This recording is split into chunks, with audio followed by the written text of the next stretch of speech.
ሰላም እንዴት አመሻችሁ? ደህና አመሻችሁ ወይ? ዛሬ የምናገረው በፊንቴክ ጉዳይ ላይ ነው። እንግዲህ እኔ የምናገረው አንድ ግለሰባዊ መካከለኛ እውቀት እንዳለው ሰው ሆኜ ግለሰባዊ አስተያየቴን ነው የምሰጠው። በዚህ የሚደሰትም የሚከፋም ሰው ካለ ማንም ለመጉዳት ማንም ለመጥቀም ብዬ አይደለም፣ ነፃ ሀሳብ ነው። የፊንቴክን ጉዳይ ስናየው በእኔ ህጉ ወንጀሉ ከባድ የማጭበርበር ወንጀል ነው የምለው። ከባድ የማጭበርበር ወንጀል ነው።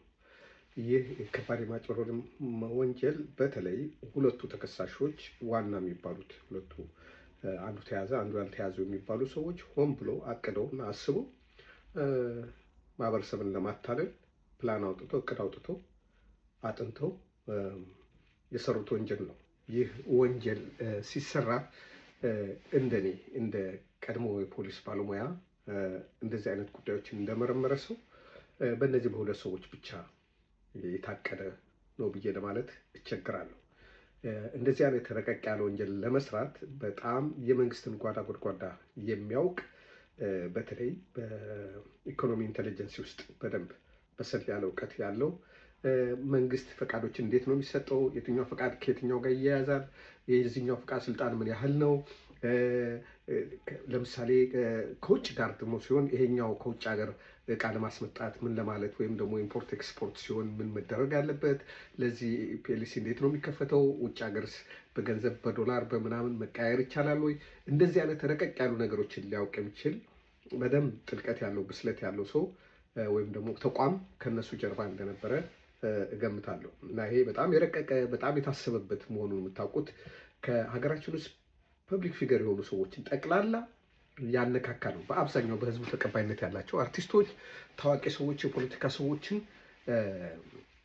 ቀለበት ውስጥ ከቶ እነሱን አደጋ ውስጥ በሚከት መንገድ የተሰራ ስራ ነው። በአንድ በኩል ህብረተሰቡን ሰው የማሳጣት ያህል ጭካኔ የተሞላበት አደገኛ የማጭበርበር ወንጀል ነው የምለው። ምክንያቱም እነዚህ ታሰሩ ተብሎ አብሮ የሚጠቀሱት የማስታወቂያ ሰራተኞች እና ታዋቂ ሰዎች፣ አርቲስቶች በማህበረሰቡ ውስጥ ትልቅ ስም የነበራቸው የህዝቡን እስትንፋስ የልብ ትርታ በማዳመጥ በቲያትር በሲኔማ እና በተለያየ መንገድ ህዝቡን ሲያዝናኑ የነበሩ እና ከህዝቡ ጋር እንደ ቤተሰብ የሚተዋወቁ በየቀኑ በቴሌቪዥን መስኮት ላይ ከፍቶ የሚያያቸው ቴሌቪዥን ቤት ወይም ደግሞ ቲያትር ቤት ወይም ሲኔማ ቤት ሄዶ የሚያያቸው በመንገድ ላይ ሲያገኛቸው የሚያከብራቸው ሰዎች ናቸው። እነዚህ ሰዎች የህዝብ ሀብቶች ናቸው። ህዝቡም የነሱ ነው፣ እነሱም የህዝብ ናቸው። የመሰረታቸው በህዝብ መወደድ ነው።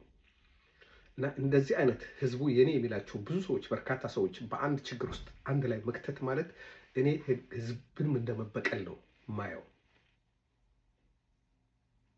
የኔ የሚለው ሰው እንዳይኖረው፣ ምሳሌ የሚሆን ሰው እንዳይኖረው፣ የሚወደው ሰው ሁሉ ጭቃ ውስጥ እንደ መክተት ነው ማስበው። የእነሱ ድርሻ እመጣበታለሁ። ግን ይህን ወንጀል የሰሩ ሰዎች በጣም ከዚህ ከማጭበርበር ባለፈ አይደለም ግለሰቦቹን ህዝቡንም የተዘረፉትን ሰዎች ተዋቸው፣ ገንዘባቸው የተበሉትን ሰዎች ተዋቸው፣ አርቲስቶቹም በዚህ ወንጀል መግባታቸውን ተዉ፣ ህዝቡን ነው መበቀል የፈለጉት ብዬ ነው ማምነው። እነዚህ ሰዎች አይ ዶንት ኖ ዋይ ሪዝናቸውን አላውቅም። ግን ከባድ የሆነ ብዙ ሰውን የሚነካ ህዝብ በሚባል ደረጃ ሊነካ የሚችል አስቀያሚ ወንጀል ነው የሰሩት። ምንም እንኳን በቢዝነስ ስም የተጀመረ ቢሆንም ቢዝነሱን ዲል ያደረጉ ሰዎች፣ መኪና እናስመጣለን ያሉ ሰዎች ራሳቸውን የመጠበቅ በጥንቃቄ መደራደር ኃላፊነት እንዳለባቸው የተጠበቀ ሆኖ ነገር ግን እውነት በሚመስል ነገር ለማጭበርበር ብዙ መንገድ የተከደበት ነው። ለምሳሌ ብናነሳ የተወሰኑ መኪኖች ሲሰጡ ታይተዋል። በጣም በሚዲያ በጣም ሽፋን ተሰጥቶታል። እኔ በሴፍ ፋንታሁን ሾው ላይ የሆነ ጊዜ ለኮሜዲያን ደረጀ መኪና ይሰጥ ከነበረበት ጊዜ ጀምሮ ልጁ በሚያደርገው ምልልስ ላይ ምናምን የራሴ ግምት ነበረኝ። ያው ታክቲካል በሆኑ ነገሮች ሰዎች ሲናገሩ እውነት ነው አይደለም ብሎ ለማለት ብዙ በነገሩ ለቆየ ሰው የሚከብድ አይደለም። ግን ይህን ያህል ግን አይን ያወጣ ማጭበርበር ይሆናል ብዬ አላሰብኩም ነበር።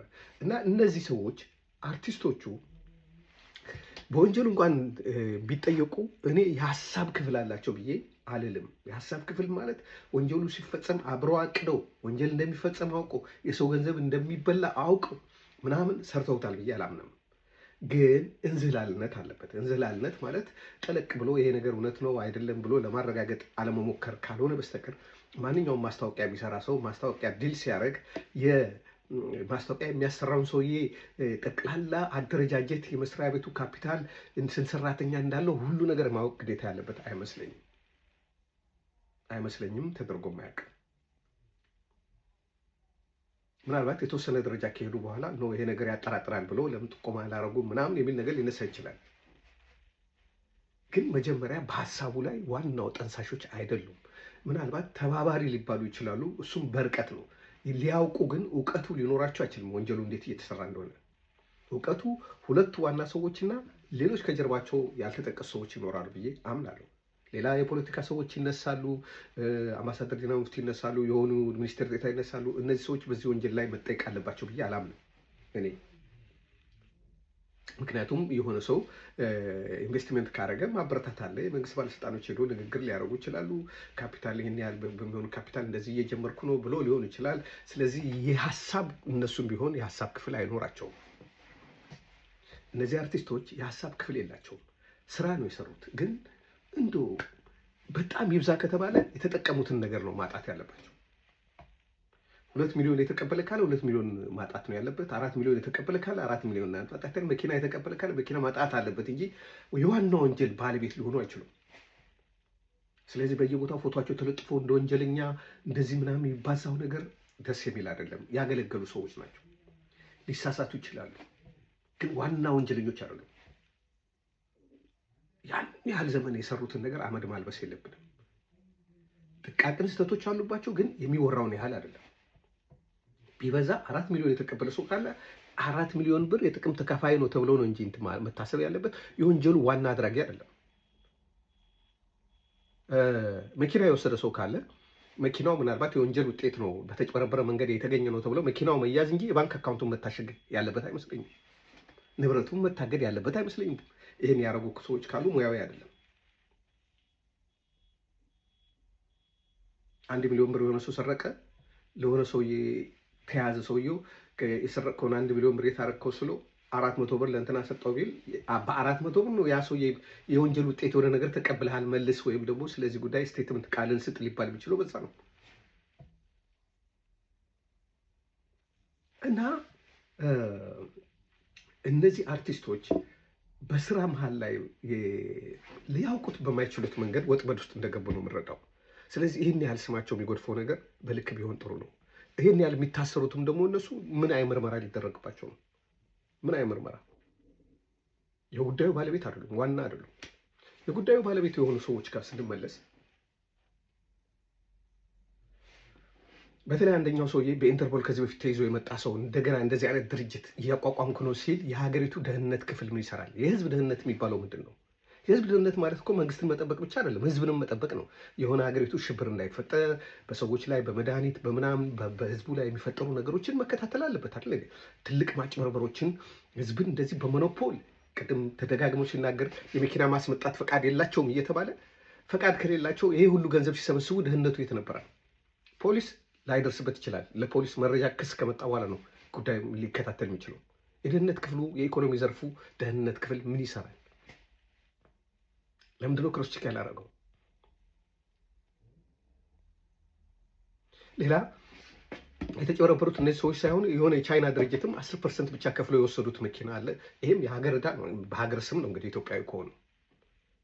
አንዳንድ ሰው ዲል ሲያደርጉ የሚያደርጉት ነገር በጣም ከፍ ያለ ከሆነ በርቀትም ቢሆን እኮ ምን እንደሚያደርጉ የሀገሪቱ መንግስት የጸጥታ ክፍል መከታተል አለበት።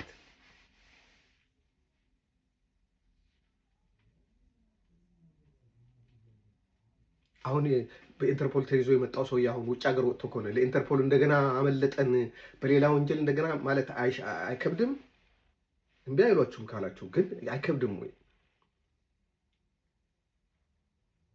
እና ወንጀሉ በጣም የተቀነባበረ መልካም ስም ያላቸውን ሰዎች ሁሉ አጭቆ በአንድ ጠርሙስ ውስጥ ከቶ ጭቃ ውስጥ ያለቃለቀ ነው እና በጣም የታቀደ ፕላን ያለው በሁለት ሰዎች ብቻ የታሰበ ሳይሆን ከጀርባቸው ትልቅ ያለ ድርጅት አለ ብዬ ነው የማስበው። ሌላው ገንዘቡ የት ሄደ? በቢሊዮን ነው አይደል የተበላው? የት ሄደ? ያ ምርመራ ወዴት ሄደ? ምክንያቱም የሆነ ሰው 10 ሚሊዮን ብር ከዘረፈ 10 ሚሊዮኑ የት አደረገው? ቤት ገዛበት? ለሰው ሰጠው? የት አስተላለፈው? ያ የሚያሳይ ምርመራ መደረግ አለበት። በተረፈ አርቲስቶቹ ላይ እየተነዛ ያለው ውዥንብር በጣም ከበቂ በላይ ነው፣ ከፍየለዋን በላይ ነው። የተጠቀሙት ነገር ብቻ ነው የሚያስጠይቃቸው። 2 ሚሊዮን የተጠቀመ ካለ በ2 ሚሊዮን መጠየቅ ነው ያለበት። 1 ሚሊዮን የተጠቀመ ካለ በ1 ሚሊዮን መጠየቅ ያለበት። ግን እነሱ እንዳቀዱና ፕላን እንዳደረጉ ተርጎ የሚደረገው ነገር ትክክል አይመስለኝም። ይሄ ግለሰባዊ አስተያየቴ ነው። ስላዳመጣችሁ አመሰግናለሁ። እግዚአብሔር ይስጥልኝ።